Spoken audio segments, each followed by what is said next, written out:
Hey ladies, it's almost Christmas time. You may be watching this Straight Talk Sunday at some other point of the year. This is a message that is not just about the holidays, so please don't stop because if you're listening to this, it means that there is something that God wants to give you in this message. I have been repeatedly talking about obedience. It's like I can't stop talking about it because when it really gets down to it, if we want to follow the path that God has for us, if we want to be all that we've been created to be, if we want to reach the fullest potential that we have in this human walk, we have to obey the one who knows the beginning from the end and everything in between. And I don't know about you, but for me, I have had many seasons in my life that I was just following my own path. I wanted to do it my way. I wanted God to bless my way. I wanted God to follow my path. I had an idea of what it looked like, and I wanted Him to honor that. I thought that I had great ideas, that I really had it all figured out. And what I realized is that my plan, as long as I held on to my plan, that the Lord would honor that. Honor is not the word. The Lord would allow that because anything that I was holding on to, He didn't have access to. Now, one of the things that I think we have to understand in our spiritual walk that bleeds over into every other area, including our health journey, is that when we hold on to something or if we keep something hidden in the dark, that God is not a God that forces us to do things. So He really is a God that's like, I'm here to help.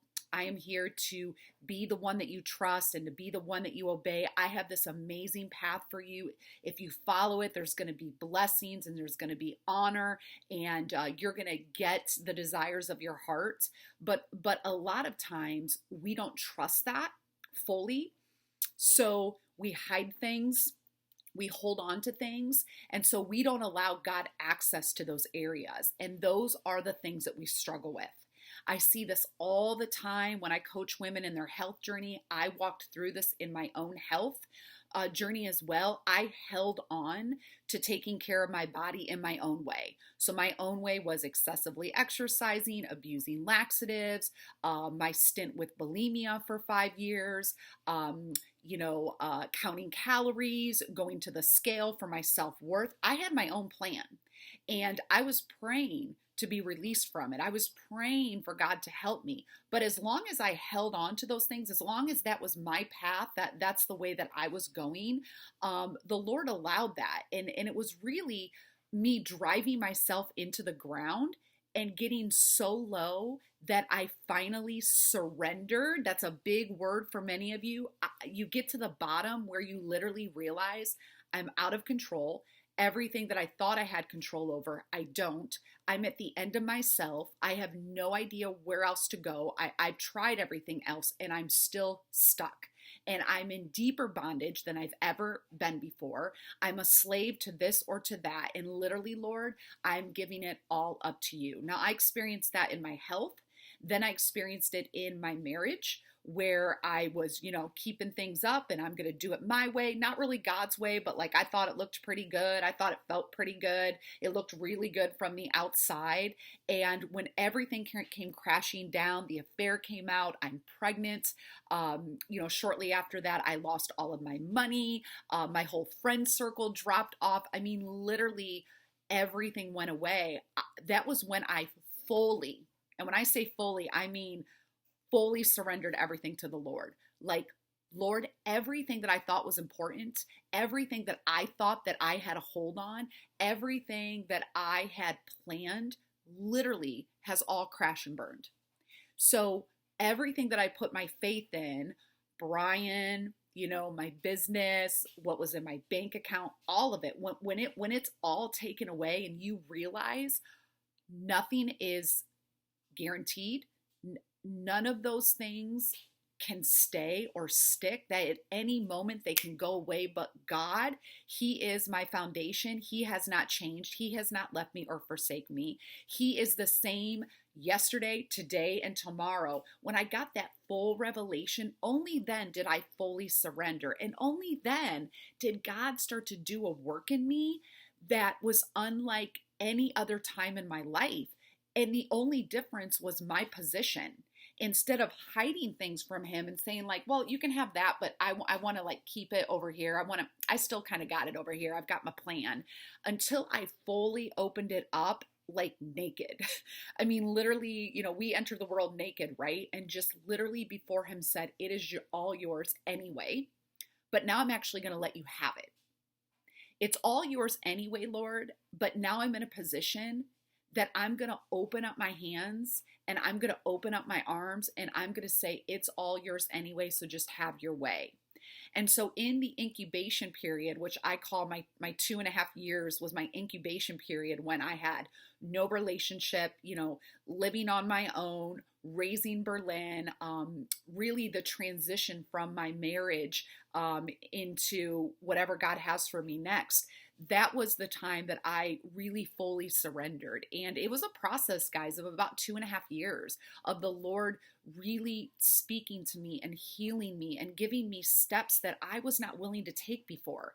I wasn't willing to take a step of not drinking. I wasn't really willing to take a step of not watching TV and not checking out in some of the ways that I had checked out. I wasn't willing to do that. But in this place of surrender, I'm like, you can have it all. You want me to not drink for a year? Great. You want me to not watch TV? Got it. You want me to let go of this friends? Got it. You want me to tithe or give to this person? Like, how much do you want me to give? Like, okay, Lord. It was so amazing to see how fast he's worked. What took me, for example, dealing with my mom's death, that I did not surrender that grief to him. It took me 10, 15 years to like fully heal that place, because I wasn't fully surrendered. I was like half doing my plan, half doing God's plan, and kind of, I don't really want to touch that. If I touch that, that's going to hurt too much. I'll wait on that. That's kind of how I did my grieving journey. And it took a really long time. But in that incubation period where I let him have it, and fully surrender is a big term. I think we're always kind of trying to take things back, but really the most surrender that I'd ever been in 2.5 years, he did what some people take 30 years to do, to heal from a divorce, to heal from adultery, to heal from, the rejection, to heal from those things. He did that in such a small period of time. And I feel like I've come out the other side whole, but because he's holding me together. I'm not whole on my own. I'm whole because he's surrounding me and he's holding me together. And so I say all of that because I've been seeing, he's been giving me kind of some insight as I'm working with all of my clients in groups and one-on-ones, that what often happens is that he gives us a step of obedience, something that we know that we should do. It may be around food, alcohol, how we spend our morning time, whether or not we are going to walk through the process of forgiveness. So he gives us these things to do, right? And it gets impressed on our hearts, like God is asking me to do this. Then we go to try to do it, and we have trouble following through. So we feel like the Lord is asking us to do this with food or whatever, but then we have a couple days that's good, and then we sabotage. And we totally lose momentum, and we find ourselves back struggling. I know what I should do, but I'm not doing it.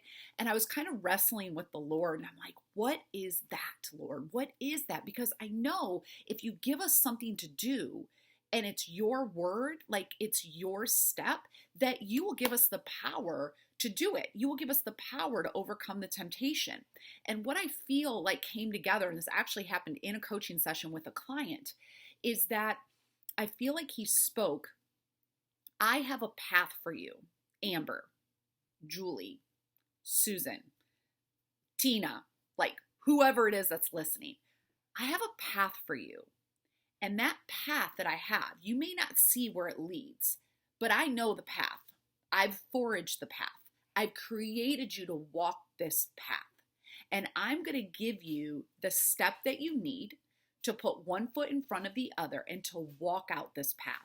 And I will power this path. I will power those steps. So if you're committed to my path and you are seeking me, and you want me to be your guide, and you are coming to me as your source of strength and what to do and when to do it, I am going to lead you every step of the way, and you will have power in your steps. That is what he intends to do. But here's what we try to do. Here's my path, Lord. This is where I'm going. Would you give me the steps? Would you give me the steps for my path? Do you see how there's no power? So he may be giving you steps of obedience, but it's your path. And because it's your path, there's no power behind your steps. It's not being fueled by the Holy Spirit. It's not, you're not getting the fuel that you need because it's your path. So what we're trying to do is we're trying to take God's steps of obedience and apply them to a path that is not the path. So the path is leading to whatever, something that's not as good as what God has for us. So I feel like the shift is, have we fully surrendered to his path? Or are we so stuck on what we want it to look like, what we think it needs to look like, that we're trying to apply the steps for this path to our own path? And that's why we're losing power. And I feel like this is so true with my path, is like until I fully surrendered my marriage, like fully surrendered Brian. And here's what it looked like. Lord, I know that my marriage may not be saved. Now, I know that in a perfect world, marriage is a covenant and it can be healed and it can be saved. But I also know that this is a broken world. I also know that I chose my marriage. I chose Brian. I chose to get in. This was not something that I believe that you led me to. This was my own flesh wanting Brian to be the one. Okay, this is very humble, guys. This is like me admitting that I wanted to make it, oh, God sent me Brian. And I really, like, in the moment, that deception was so real to me. But when God started speaking, he's like, I didn't pick Brian. You picked Brian, Amber. You picked him. You picked him because of this, all fleshy, nothing spiritual. You didn't come to me. You didn't ask me for my wisdom or my discernment. You didn't ask me, is this the path, Lord, that's going to lead me to my full potential? You didn't ask me any of those questions, Amber. You did what you wanted to do. And when I got that message, I was like, whoa. So what had to happen was I had to surrender the path that I was on to save my marriage. So I'm like, Lord, give me the steps. Give me the steps to save my marriage. Lord, give me the steps to save my marriage. And I tried so many things, guys. When Brian and I were in the 2 years of living together and Berlin was growing up and we had this new baby and I'm like, God is going to save our marriage. And I'm like, okay, and I'm going to do this and I'm going to be a good wife and I'm going to honor him and this and that. I was on my own path. I was on the path of, I'm going to save my marriage. So Lord, give me the steps to save my marriage. And what surrender looked like was, Lord, I need you to show me what I need to do in this season, and whatever the outcome is, whatever path you're leading me, I trust you. I trust you, Lord, that if you save my marriage or you don't, that you have only good things for me. That if you ask me to do something, I'm going to do it with no expectation of what I think that step is going to produce. I'm just going to do it because you're good. I'm going to do it because you see the beginning from the end and everything in between. I'm going to do it because I can trust you. I can't trust myself. I can't trust the world. I can't trust what I've done before. So I'm going to trust you, and I'm going to let go of the path that in the way that I think that it needs to look. And I feel like in our health journey, we want it to look like weight loss. We want it to look like the number moving on the scale. We want it to look like these jeans should fit by now. We want it to look like I should notice a difference by now. It's like this path, and it has to look a certain way. Otherwise, we lose power in our steps. Now we're not doing a salad a day. Now we're not exercising every day because I haven't lost any weight. It doesn't look the way that I want it to look, Lord. It's not following my path. And I'm telling you, ladies, this is where we lose power. There is a place of surrender that says, I'm going to do this, Lord, because you are my God. You know everything. All the steps are ordained. You lay them out. So I'm going to trust you, and I'm going to do it even if I don't feel like it, even if I don't see fruit right now in it. I'm going to trust, Lord, that you are doing something. And so there are things in your life right now, ladies, that God has been placing on your heart, in your mind, that you know you need to do for your health journey, whether it's working through coaching and diving into some of those things that you know you're comforting and numbing. So you know you need to get in there and you need to process, but you're like, let me get the scale to move first so that I can feel a little more confident in myself and a little more better about myself, and then I'll go back. No, that's probably not his path. The path is probably through the pain. But you want the path to be, let me get thin first, then I'll go back to the pain. And I will tell you, that's usually not the path.